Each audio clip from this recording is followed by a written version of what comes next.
In this video, I'm going to be breaking down flow. I'm going to be looking at the chart to see where exactly we're going to be headed with this bull run. If you like this type of content, make sure that you hit the thumbs up button and subscribe for more like this. Okay, so let's jump right in. On the chart, we've got some drawings. And the first thing that I want to draw to your attention is this big, long trend line. Now, this has been going on since 2021 when crypto was at the top of its local top, the top of the market at the time. The last bull run we had a few years ago, that's where it started this downtrend, and it created this nice trend line, and we've got some market structure here. And by the way, this is on a weekly time frame on a logarithmic scale. So as we see, we have broken out of that range. So we have broken this trend line.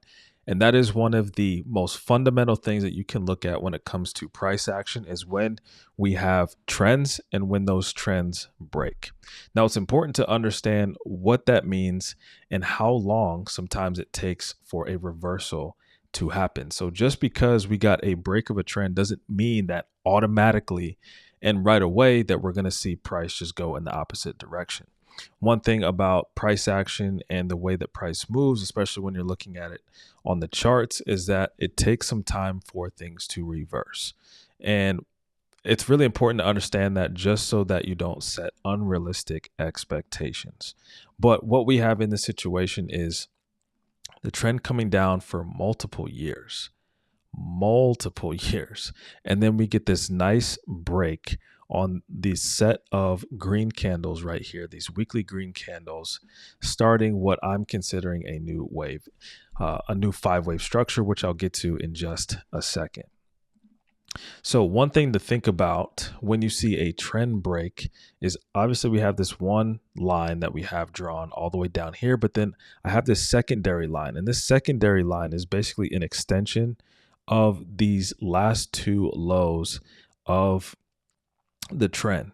And I've kind of drawn it out because we do now have another third point where we might be seeing price make a reverse to go a little higher. So I like drawing that in just to see and make sure that, hey, if we can stay above this new trend line, then I think we'll continue on in the positive direction. So let me draw your attention to Elliott wave. And if you haven't heard of Elliott wave, I highly suggest you get familiar with this concept. It is one way of analyzing charts and price action across crypto, stocks, even Forex. So with Elliott wave, one of the most basic principles of it is that price moves in waves. It doesn't necessarily go up and down. The price doesn't always move in one direction all the time. It moves in waves. It goes up and then it goes down, oftentimes in this 5-wave pattern. So as you can see here, there's a wave 1, wave 2, 3, 4, and 5. And usually when this 5-wave pattern occurs, it's followed by a corrective phase, a corrective pattern in the form of an A, B, and C. This is one of the most basic patterns in Elliott wave. There's others, but if you understand this one, then you can start to see that on the chart. And this is the one that I'm starting to see potentially on flow. So what we have is the break of the trend line. We have a wave 1 come up and a wave 2. One way that we can kind of confirm, or at least give ourselves a higher probability of this being a wave 2, is we use the Fibonacci retracement tool. And I love using Fibonacci in conjunction, in combination with Elliott wave, because a lot of the rules kind of go together. The rules of Elliott wave are based upon Fibonacci. And we see with this swing low, this is where we draw the bottom of the Elliott wave Elliott wave retracement tool, and then we bring it up to the swing high. And these different lines on the retracement tool are sometimes what I like to call like magnets. Certain characteristics of these waves and price will move and touch and reverse at these different lines. And so a lot of traders are using them, and many of the quant trading and automated trading robots, if you will, understand this, and sometimes they know exactly where price is going to reverse. And so we can also use that to our advantage. So one of the main levels that a deep wave 2 retracement, so we go up for wave 1 and a deep retracement for wave 2, is the 0.889 level. And this doesn't necessarily come standard when you use the Fibonacci tool. So you actually have to edit this in the settings here on TradingView to add this level. But that is one of the Fibonacci retracement levels inside of crypto for these deep wave 2 corrections. Sometimes we see that.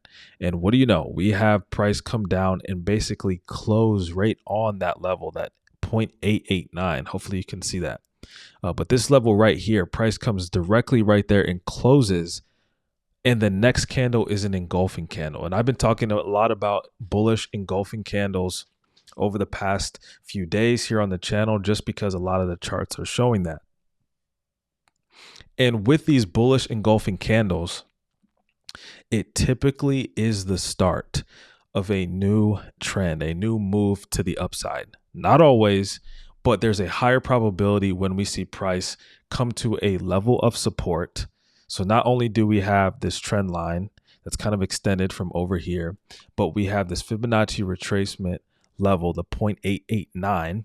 We also have the bullish engulfing candle. And now what I believe is going to happen is a nice move to the upside. So this is all about probabilities. There's no guarantees in any of this. In fact, this video and all of my videos are just for entertainment purposes. I highly suggest that you do your own research and your own analysis and make investment decisions that way. But hopefully you can learn something from this video. And if you have so far, make sure you hit the thumbs up button. Really appreciate it.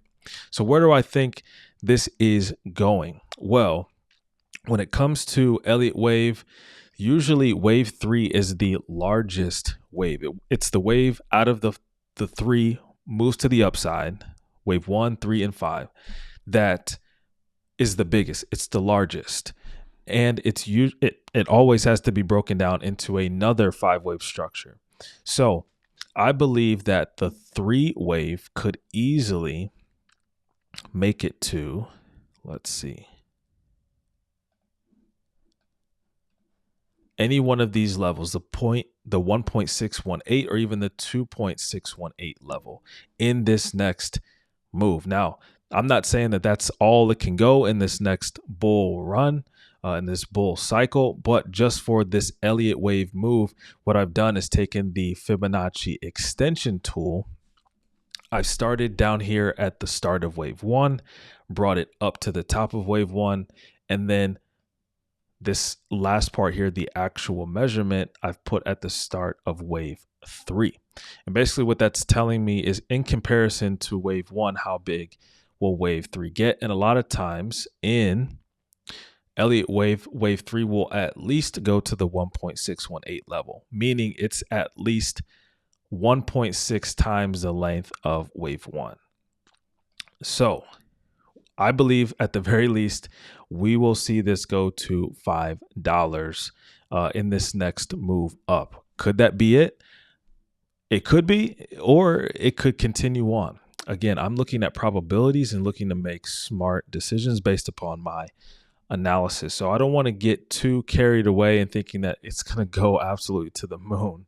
But even still, a move up, even from where we are right now at about 66 cents, a move to $5 is a 6 to 7x. So, I mean, that type of return on this is definitely a asymmetric bet that I'm willing to take. So I would be looking to buy right here. In fact, this is where I am buying some. Again, not financial advice, but this is what I'm doing. I am very convicted that with this green bullish engulfing candle on the support level, looking like it could be the start of a wave 3 and a 5-wave Elliott wave impulse structure, and just with everything else going on in crypto and with Bitcoin right now, I like this spot right here. I wouldn't be looking to sell until we get upwards to $5 or even above. So if you like this video, if you found this video helpful, hit the thumbs up button, subscribe for more content like this. Drop a comment below. Let me know what you think. Where do you think flow is going in the next year or so? And I will see you in the next video.